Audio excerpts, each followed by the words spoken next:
Hi, it's Lee from Colouring Queen, and I have finally got my hands on Fairy Tales and Folklore colouring book. Now, this is a reprint of the gorgeous Sagor Oksagna, which is the most beautiful book in the second colouring book by Emelie Lidehall Oberg.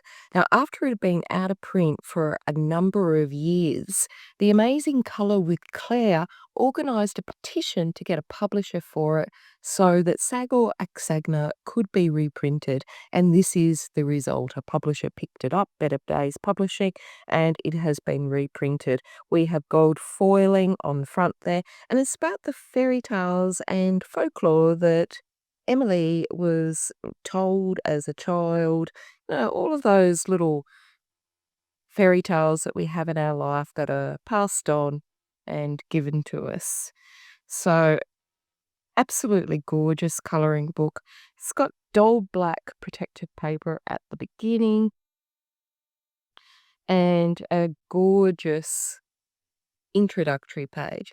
Now, the paper is really thick, really thick. Better Days have done an amazing job on this, and I'll be interested to see how my mediums perform. Lovely forward there by Claire from Colour with Claire that made this happen. Now, inside the book, we've got a little bit about Emily. This was never included in Sagor Oksagna, and so this is new. This paper is super thick. It's at least 150 grams. I wouldn't be surprised if it's more. And it's a lovely white, dull white, off-white, not a bright white. Now, it does have 10 new illustrations in it, but unfortunately, one of the illustrations of Santa was actually cut from the book because there wasn't enough room for it. But luckily, Emily has made that page available, so you can download it from her Facebook page. I'll leave a link in the description box, as well as where you can purchase this book. Now, I ended up having to order this book twice because there was just such a delay in getting it to me. Months were going by and I still wasn't getting it, so I ended up cancelling and reordering and getting it from the US. So I'll put links below where you can purchase it. Luckily, it is available on Amazon. So I know a lot of you like to use Amazon for the free shipping. Now, I can't wait to see what the paper is like. Now, aren't these images just gorgeous? Now, I wish I had my copy of Sagor Oksagna with me, but unfortunately, it is packed up in a box with a lot of my precious colouring books, so I can't compare them. But I do believe Claire from Colour with Claire has already done that. So if you wanted to see them both direct, you could do that. The covers are certainly different, and the illustrations forwards and about the author, etc., are also different. So even if you do have Sagor Oksagna, you might want to get this one because it's got the 10 illustrations in it. And Sagor Oksagna was released in Swedish, and of course this one is in English. So absolutely stunning pictures. I don't know how Emily manages to, add 10 new illustrations when she's busy with a job and a young child. And some people just amaze me. Aren't these images just so cute? I'd love to know a bit more about each folk tale that goes with the image or relates to it, but I guess because we don't, we can use our imagination. And look at that great bunny rabbit. Now, all the images are really nicely centered on the page, but some do come up close to the binding. But this is a brand new book, and if you do push down in the spine, you shouldn't have any troubles at all colouring in between or up against the gutter there. Lots of cute bunnies in this book. Lots of cute little animals, little crowns on them. Just so many gorgeous images. We've got this undersea and above the sea, beautiful teapot. And if you love Emelie's work, she does have her first book, which was released as Saglet, and it's a paper card cover rather than a hardback like this one. And that's called Fairy Tales on Amazon. And it's got very similar pictures and very similar artistic style, which is nice and easy to see and nice and clear. But unlike this one, it's not a hardback and the paper sizing is a bit different. As I said, some of these images do go up to the gutter, but once you press down on it, you should have no problem colouring up to the edge. And in case you're wondering why I'm not doing it, I'm not allowed to. I'm still nursing a shoulder injury. So turning the pages over is enough for me at the moment. Look at this, it looks like Red Riding Hood. We've got this gorgeous little mouse going on an adventure. The images are just so adorable. I can't wait to see what my pencils and water-based mediums are going to perform like on this new paper. So gorgeous illustrations here. So many cute ones. This looks like a good one for Christmas. He could be writing his Christmas wish list.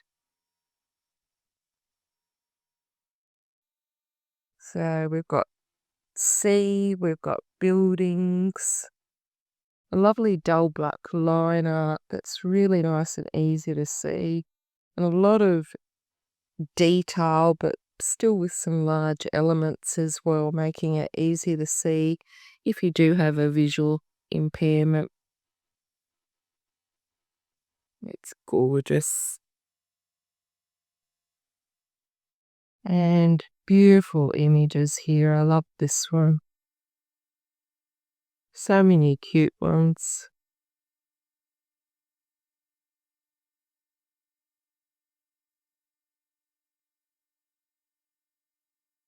I don't know which one to colour.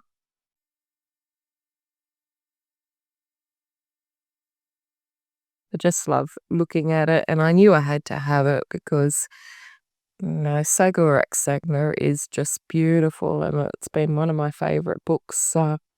When I ordered it many years ago, I had no idea who Emelie was, and I just loved it. Oh, sorry, Saglet. It was just beautiful, and I've loved her ever since then. So it's just so good that this book has been reprinted, and all the hard work that Claire and the colouring community did to get it reprinted so people can enjoy it. I really don't know which picture to colour here. Hmm, no idea. Now, this is the only double page spread so far in the colouring book, and isn't it gorgeous? We've got all our little mice and in this amazing garden, and now they're going to have a nap. And a little bit more about Emelie, and our last page at the end. So I am going to go and get my markers and pens out and give it a little bit of a test and see how they perform. I think we'll do it on this page here. Let's try the Copic marker. Now, this is an alcohol-based marker, so it is going to bleed through, because unless we're on alcohol-based paper like Express Blender card, most paper will bleed through, and it has.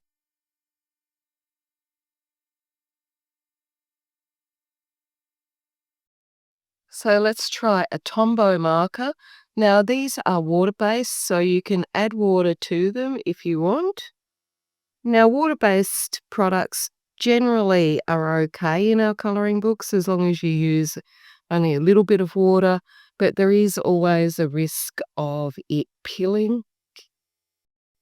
Now try the Inktense, which is basically ink, and you add water to it.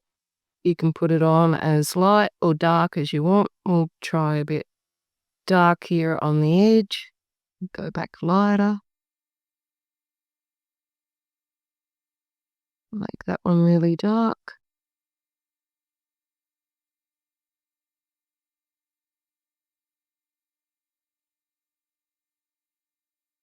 And we'll try some Neocolor II, which is from Dash, which is also water-based. You can put it directly on, or you can take a bit from the tip and put it on, just like with the Inktense.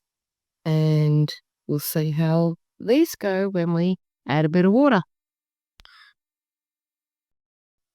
So they both blended well on the page, but let's see the real test and see if they bled through. So at the top of the page there, we can see the Copic marker clearly bled through, whereas all of the other water-based products did not.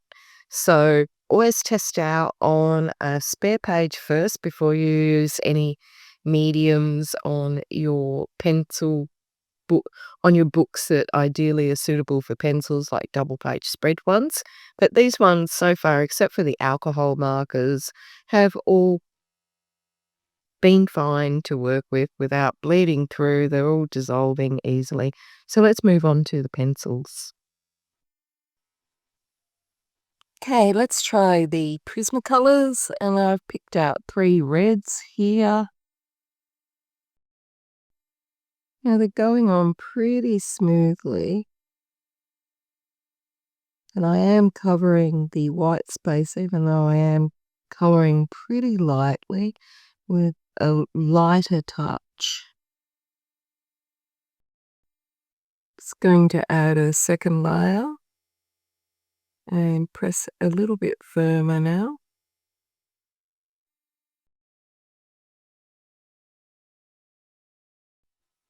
So 2 layers goes on well. It covers up the white space depending on the pressure that you add. You might want to add more or less layers, but it seems to be pretty good. There is still some little white space, but I could press a little bit harder. Now the Polychromos, these seem to be going on a lot easier.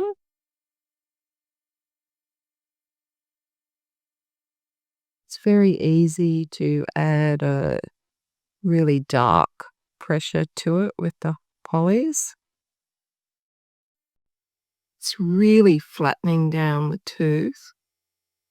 I'll put another layer on so we're even. It's a lot easier to flatten down the tooth with the polys, and it's a lot easier to apply a heavy touch as well.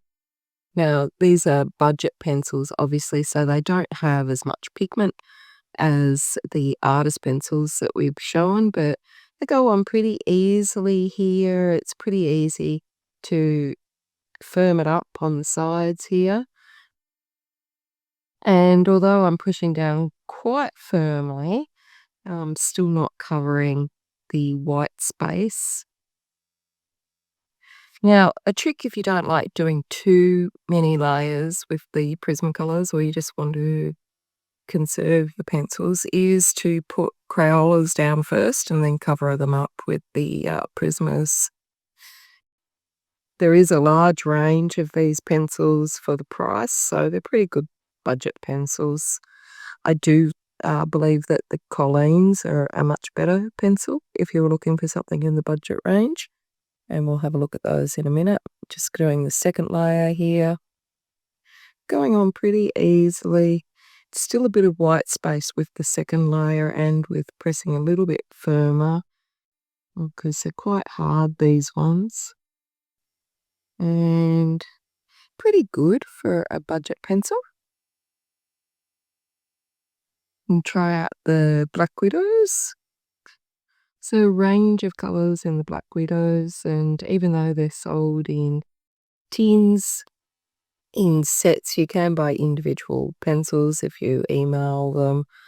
They're going on very easily. They're covering the white space. They feel soft. They're going on very smoothly, and it's like they've got like an oily texture to them. You can see them just flattening down there. They're pretty vibrant, and they come in a big range of colors.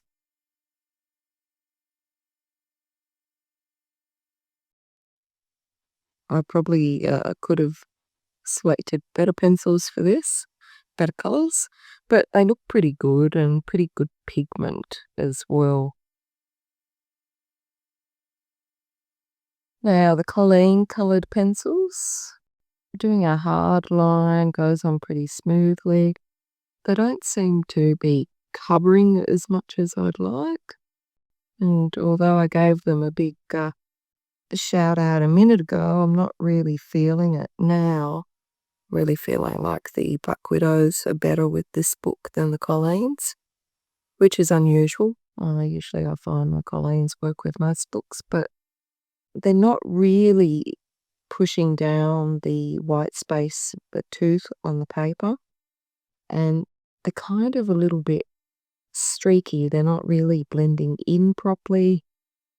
So we'll see if a second layer cures the problem. Second layer seems to be better, to be honest. Just gonna scumble some little circles around here to push it down a bit more. And second layer seems to be doing a lot better. Some of the pencil marks, if you press too much, it seems to be actually leaving an impression on the surface rather than a blend. I've got to say, I think the Black Widow might be better in this book than this one, especially if you're heavy-handed, but they are beautiful colours and they usually work pretty well. So I think the Prismacolor is brightest. I think the Polychromo goes on the best if you don't like a lot of layers. The Crayola works pretty well for budget pencils. The Black Widow I thought was really good.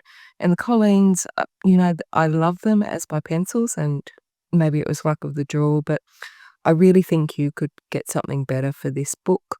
Crayola does have a little bit of tooth still here, as does the Prismacolors, needs another layer. But the Colleens was actually leaving sort of pencil marks behind on it, which is what I didn't like.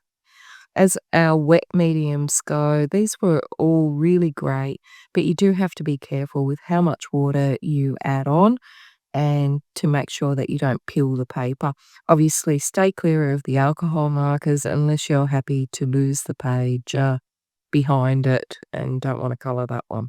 So that's it from me. Until next time, stay safe and happy colouring.